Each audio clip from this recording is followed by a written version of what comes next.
오늘 말씀은 사도행전 17장에서 보려고 하는데요. 제목을 이렇게 잡아봤습니다. 찬란한 세상 속에서 분투하는 한 명의 그리스도인이라는 제목으로 한번 말씀을 묵상해 보려고 합니다. 오늘 등장하는 곳은 아테네입니다. 우리 성경에 아덴이라고 되어 있는데요. 이 아테네는 여러분들이 잘 아시죠? 전 직접 가본 적은 없지만 여러 가지 매체를 통해서 이 아테네가 어떤 곳인지 우리는 대충 알고 있습니다. 그리고 그곳으로 여행 가는 많은 영상들을 통해서 혹은 직접 가보신 분들도 그곳에 무엇이 있는지 보게 되죠. 찬란한 문화와 그들이 남긴 지식적인 유산들이 아주 가득한 곳이 아테네입니다. 그래서 아직까지도 그들이 만들어 놓은 건물의 일부가 남아있거나 혹은 많이 남아있는 것들을 보게 되죠. 그리고 그것들을 자세히 보면 놀랍습니다. 어떻게 이 시대에 이런 건축물과 이런 지식의 유산들을 남길 수 있었을까? 오늘 성경에도 등장하는 지식인들이 있죠. 18절에 보면 에피쿠로스 학파와 스토아 철학자들. 그래서 이 아테네 도시를 그때는 어떻게 불렀냐 하면 지식의 중심지, 문화의 중심지. 아주 찬란한 지식과 문화를 자랑하던 곳, 그리고 그 시대에도 자유로운 도시, 그들의 자유를 지키기 위하여 민주주의를 추구하던 곳, 아주 발전하던 곳이 바로 아테네입니다. 그 아테네에서 바울이 본 것이 있습니다. 그러한 화려한 곳에 가서 바울이 본 것은 16절입니다. 한번 읽어보겠습니다. 시작. 바울이 아덴에서 그들을 기다리다가 그 성에 우상이 가득한 것을 보고 마음에 격분하여 라고 되어 있습니다.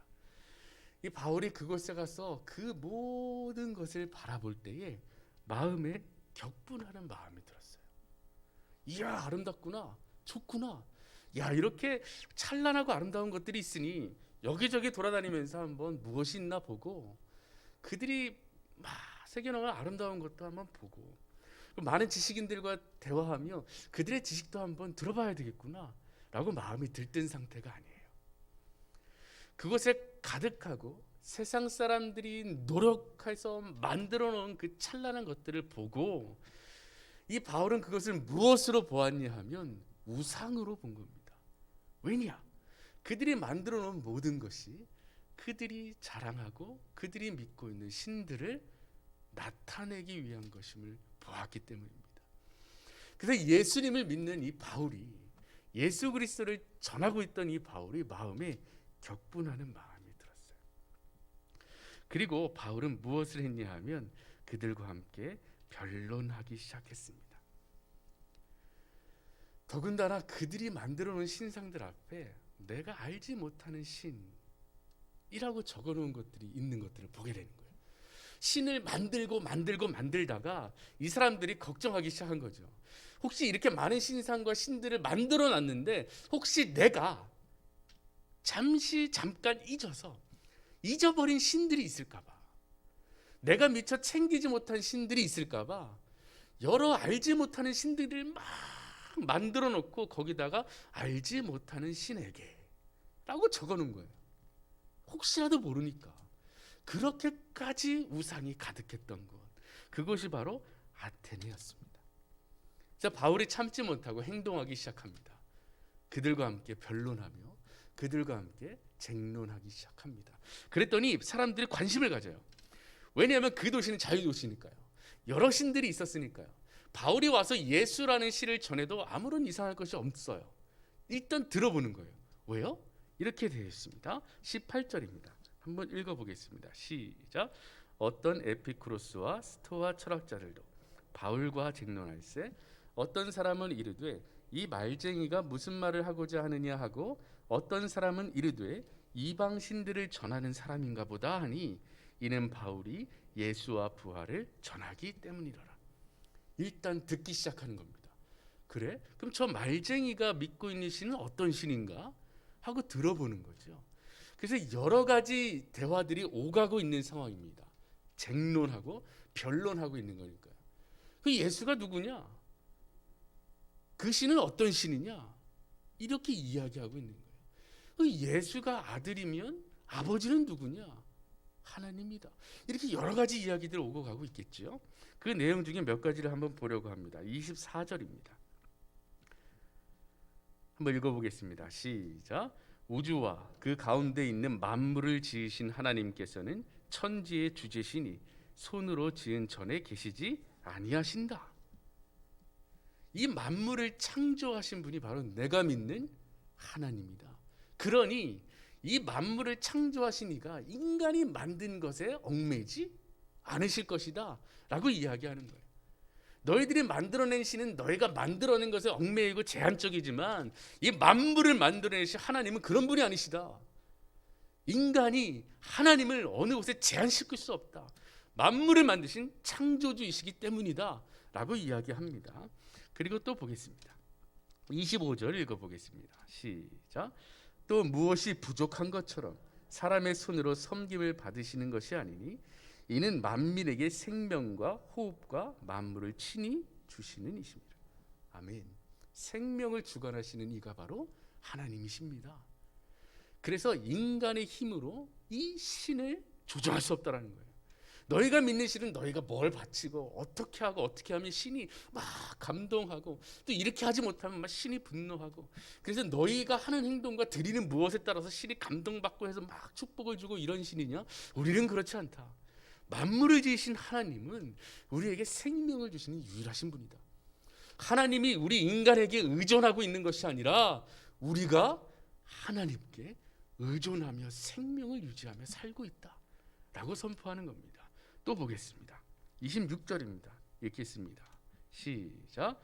인류의 모든 족속을 한 혈통으로 만드사 온 땅에 살게 하시고 그들의 연대를 정하시며 거주의 경계를 정하셨으니, 하나님이 다스린다 이겁니다. 하나님이 이 모든 만물을 다스리시는 분이라는 겁니다. 만물을 만드셨기에 온 만물에게 생명을 친히 주시는 분이기에 이 세상을 친히 다스리실 수 있음을 우리에게 알려줍니다. 28절입니다. 읽겠습니다. 시작.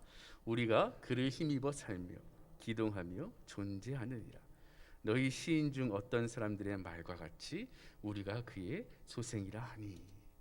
하나님은 우리의 아버지 되십니다.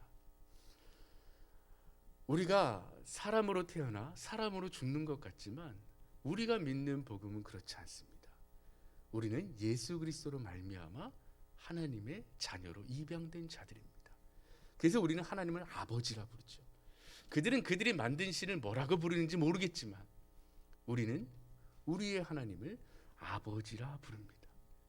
우리를 자녀로 사랑하십니다. 그렇게 대하여 주십니다. 30절 읽겠습니다. 시작. 알지 못하던 시대에는 하나님이 관가하셨거니와 이제는 어디든지 사람에게 다 명하사. 바울은 그들에게 회개를 선포했습니다. 너희들이 종교심이 강한 걸 알겠다. 그래서 여러 신들을 만들어 너희들의 종교심을 표현하는 것 좋지만 그것이 문제가 아니라 이제 유일한 신이신 하나님을 너희에게 소개했으니 그 모든 것을 버리라는 겁니다. 회개란 그런 겁니다.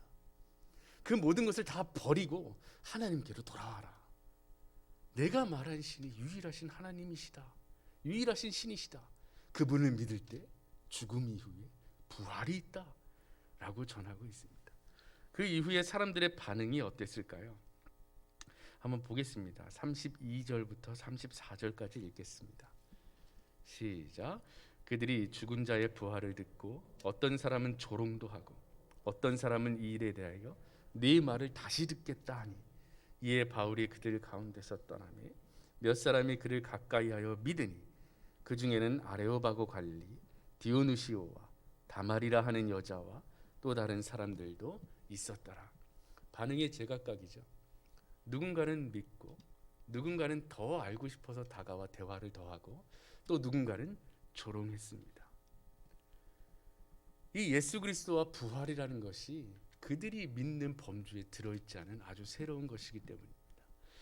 이리하여 바울이 전한 모습 속에서 오늘 제목처럼 찬란한 세상 속에서 이 몸부림치는 한 사람의 그리스도인 이 바울을 한번 바라보고자 합니다. 이 세상을 여러분은 어떻게 바라보고 계십니까? 그 무엇보다 많이 우리의 유익을 주는 것들이 많이 있죠. 우리 아이들은 세상을 어떻게 바라볼까요? 우리가 세상 교회라고 자꾸 이게 양분적으로 아이들에게 얘기하다 보면 우리 아이들도 헷갈릴 수 있습니다. 도대체 세상은 뭐고 교회는 뭐고 하나님의 나라는 뭘까? 그럼 세상은 나쁘면 내가 이 세상에 살아도 되는 걸까 안 되는 걸까? 이렇게 생각할 수도 있겠죠. 이 교회 밖의 세상은 우리가 사는 곳입니다. 그런데 그곳에서 우리가 바라보는 것이 달라요. 같은 곳에 있지만 우리의 바라보는 시각이 다른 겁니다. 그들에게는 화려하고 자랑할 것인지는 모르겠으나 우리 눈에는 그것이 우상으로 보일 수 있어야 합니다. 우리 아이들도 마찬가지입니다. 이 세상에 좋은 것이 많고 그래서 갖고 싶고 부럽고 나도 언젠가는 커서 저런 사람이 되고 싶은 그런 사람이 많을 걸로 압니다. 그러나 우리 아이들도 그것과 그 물건과 그 사람들을 어떤 눈으로 바라볼 줄 알아야겠습니까? 하나님 말씀의 눈으로 바라볼 줄 알아야 합니다. 이 세상의 모든 사람들이 되고 싶어하는 그 사람, 이 세상의 모든 사람이 되고 싶어하는 그것이 하나님을 버리고 우상을 섬기는 자리에 있는 것임을 우리 아이들이 분별할 줄 알아야 합니다. 그래서 필요한 것이 바로 지혜입니다. 지혜는 바로 예수 그리스도이십니다. 아무리 많이 알고 있어도 이 세상에서 이 아이들이 이 세상을 어떻게 살고 무엇이 될 것인가 라고 분별하기 위해서는 이 하나님의 말씀 안에서 배우는 지혜가 필요합니다. 그러면 그 지혜를 가지고 우리는 무엇을 하고 있을까요? 바울은 보았고 그리고 분개하는 그 느낌, 그 분개하는 마음이 있었고 그리하여 행동하며 말하고 쟁론하고 복음을 전했습니다. 그리고 우리 아이들도 이제 나가서 그냥 그리스도인으로서 잘 분별하며 자기만 잘하는 것이 아니라 이 누군가에게 예수 그리스도를 전할 수 있는 사람이 되어야 합니다. 여러분, 우리 아이들이 어떤 모습으로 이 미래를 살아갔으면 좋겠습니까? 저희도 아이를 키우는 입장에서 참 고민합니다. 우리 아이들이 뭘 하면 좋을까? 어떤 사람이 됐으면 좋을까 생각합니다. 저희 아이들은 저녁 8시부터 잠자는 시간입니다. 그러면 9시 전에 다 잠듭니다. 그래서 이 밤에 나가서 저희와 같이 시간을 지낸 적이 거의 없어요. 근데 어제 아이들에게 이 빙수를 사준다는 약속을 지키기 위해서 저녁을 먹고 잊고 있다가 이 약속을 지켜야 되니까 밤에 나갔어요. 차를 타고 나가는데 얘네들이 신기한 거죠. 뭐가 신기했을까요? 밤이면 껌껌하니까 자자 이랬는데 밤이라서 나갔는데 전혀 껌껌하지가 않은 거예요. 갈마궁리 다리를 지나가는데 다리가 무지개 모양으로 빛나고 있고 갈마궁리를 지나고 있는데 막 가게 건물들마다 반짝반짝 장난이 아닌 거죠. 그래서 저희 둘째가 이러는 거야. 아빠, 밤인데 왜 밝아요? 이런 거예요. 반짝여요. 이러는 거예요. 그러니까 제 첫째가 뭐라 그런 줄 아십니까? 사람들이 어두우면 길을 못 찾아갈까 봐 빛이 반짝이는 거예요. 뭘 느끼십니까? 이 세상 물정 모르는 놈들. 저는 그러고 있었는데요.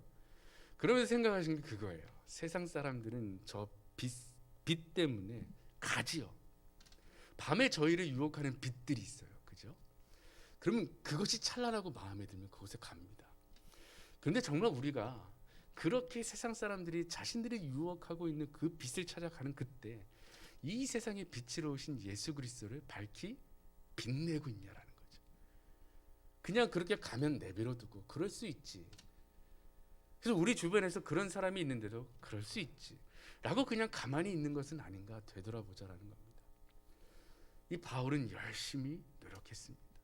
분개했습니다. 그리고 올바른 진리를 전해주었습니다.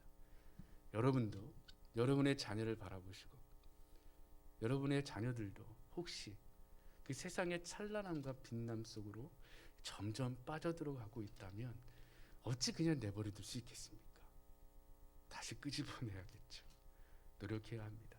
이것이 바로 그리스도인으로서 살아가야 하는 인내와 수고입니다. 이 기꺼이 기뻐하는 마음으로 이 수고로움으로 들어오십시오. 포기하지 말고 이 하나님께서 기뻐하시는 이 수고로움 속으로 기꺼이 들어오십시오. 그래서 여러분의 자녀들과 우리 교회에서 자라는 아이들을 위해서 수고하십시오. 끄집어내십시오. 이 진짜 빛이 무엇인지 알려주는 일에 최선을 다해 주십시오. 기꺼이 이 수고로움에 참여하시며 그 수고로움 때문에 우리 아이들이 오늘 기도처럼 대통령을 위해 기도하고 이 나라를 위해, 나라의 평화를 위해 기도하는 아이들로 끝까지 자라날 수 있게 되기를 주님의 이름으로 소망하며 축복합니다. 기도하겠습니다. 전능하신 하나님, 오늘 우리 아이들을 바라보며 말씀을 묵상했습니다. 이 아름다운 세상 속에서 우리가 이 아름다움을 압도당하여 우리 아이들에게도 세상의 모습이 본받아야 할 것이고 아주 좋은 것이며 그러한 것들을 이루어야 되는 그런 인생을 살아야 된다라는 것을 우리 아이들에게 보여주지는 않은지 우리의 삶을 돌아봅니다.